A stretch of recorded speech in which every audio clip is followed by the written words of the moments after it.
What's up, everybody? I had a question arise on one of my videos, on comments, and the question was about what do we do in severe weather? What do we do?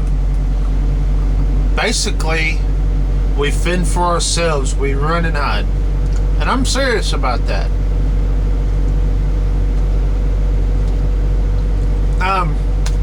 When there's a tornado in the area, we don't know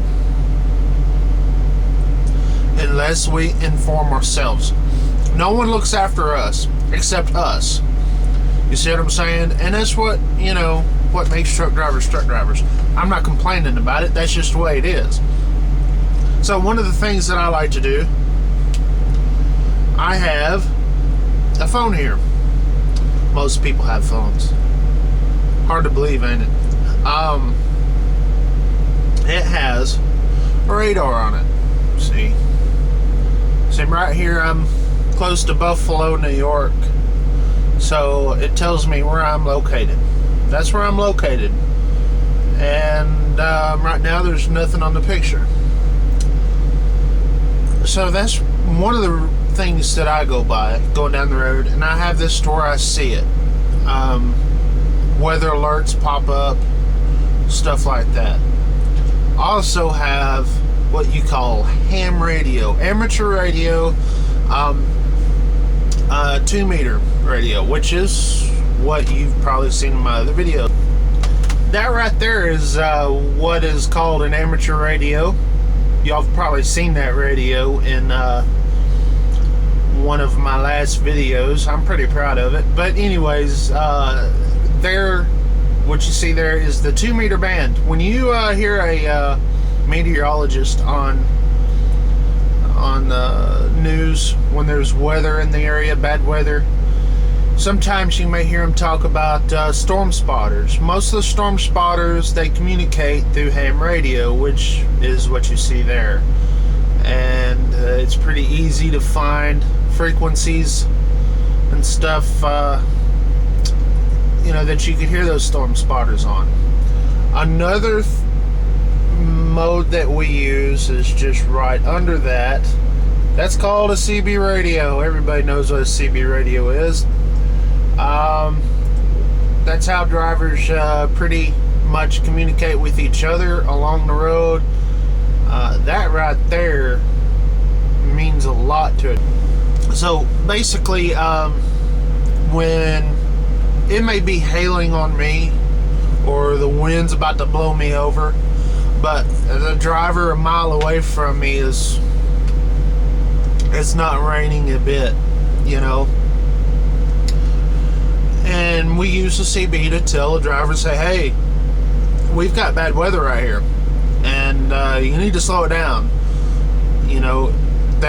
Or back there 30 miles it was hailing on me. That means a lot to drivers, the CB radio. Still does. Still this day. I'm an amateur radio operator, right? And many people think that ham radio guys despise CB radio, and that's often true. If you go to the QRZ web forums, they hate CB radio operators. They hate them. They actually hate CB radio operators. Normal people that don't go to that website, they basically CB is another form of radio. I love radio waves, but it's a form of communication, and I'm a social person, and CB radio is the ultimate source of social, being sociable with people, so we go by that. So pretty simple stuff. We have to keep up with the weather. There's a lot of drivers, unfortunately, that do not keep up with the weather whatsoever, and we often, we classify them as steering wheel holders. They're the ones that will just hold the steering wheel going down the road. many times they don't have a CB radio in their truck, period. Nothing but a GPS. And they're going down the road acting like a robot. And that's what they are, is a robot. And they're not paying no attention to what's going on. And those are the drivers that get in trouble. So, for the most part, the rest of us, you know, we pretty much stay on top of everything. And so I wanted to, you know, answer that because that was a pretty interesting question that I got on YouTube. So thanks for asking that, because you inspired me to do a video. I looked and looked for that. I saw the comment on there, the question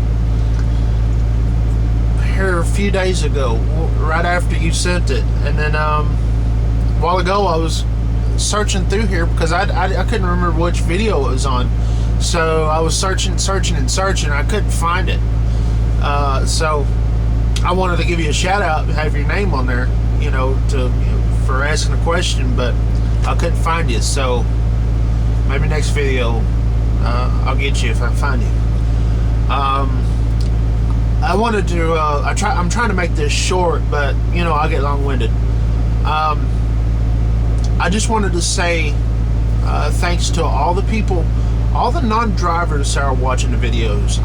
There's a lot of drivers who watch the videos. Chocolate milk, it's good at night. A lot of drivers watch videos. A lot of my friends and family that watch the videos. Thank y'all for watching. But there's a lot of drivers, or there's a lot of viewers who are not drivers at all, who want to be drivers, and they're watching people like me that inspires them, which is pretty cool. I'm not known to inspire many people at all, so if I can inspire people to become a truck driver, I think that's awesome.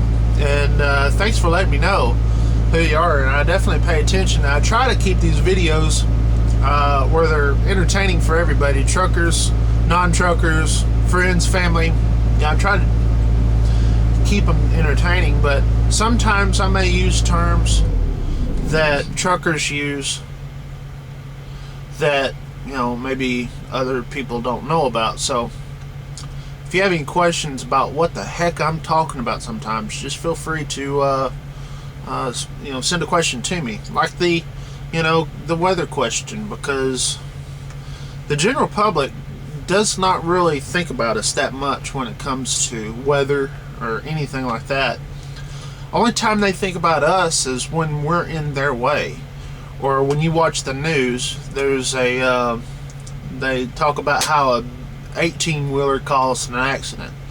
Well, that's what they say. They automatically assume if there's a wreck involving an 18-wheeler that the 18-wheeler caused it, which is a false statement, because there has been studies out there that show that the four-wheeler usually causes the accident.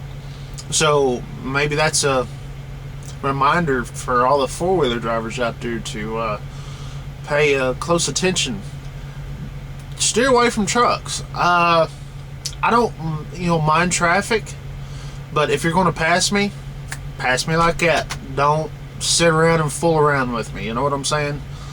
I don't mind sharing the road with anybody, but get the heck away from me, because oftentimes I have to change lanes, or make turns, and when you're not there, it makes me feel a lot more comfortable that I could, do what I need to do. So if you're passing that truck, say if that truck is going 65 and you're wanting to pass them and you're going 66, speed up to 70 or something to get around them, then slow back down, because if you just sitting there lollygagging trying to pass, that's how accidents happen, believe it or not. And just watch what you do around us. We don't hate y'all. If you sit there and listen to other drivers talk, I don't know if on YouTube or whatever, we don't hate four-wheelers. As a matter of fact, we drive four-wheelers when we're not driving big trucks. believe it or not, we have lives and we have four-wheelers at the house. So, you know, understand that. So, I've taught my wife how to drive around big trucks. Ever since I started driving, you know, she really has a respect for big trucks now, I think. So, which helps. That's you know, the more people who are educated about trucks and driving around them, the safer the roads will be. And I'm not just trying to pick on four-wheelers. That goes with big trucks too. Big trucks need to educate themselves how to drive around other big trucks and four-wheelers. So that's it. Hope everybody enjoyed it. All those people who I'm inspiring, I can't do it. I'm inspiring. I really appreciate it. You make me feel good. I mean, I only understand. I'm just doing my deal. You know, when I started making these videos, it was to make them for my friends and family and other truck drivers. And never did I expect to have drivers, you know, talk to me about how I'm inspiring them to be truck drivers. So it you know, makes me nice and warm and fuzzy, and make me want to go hug somebody. I really want to hug somebody right now. I really do. Not. 73. Barbecue your assy molasses!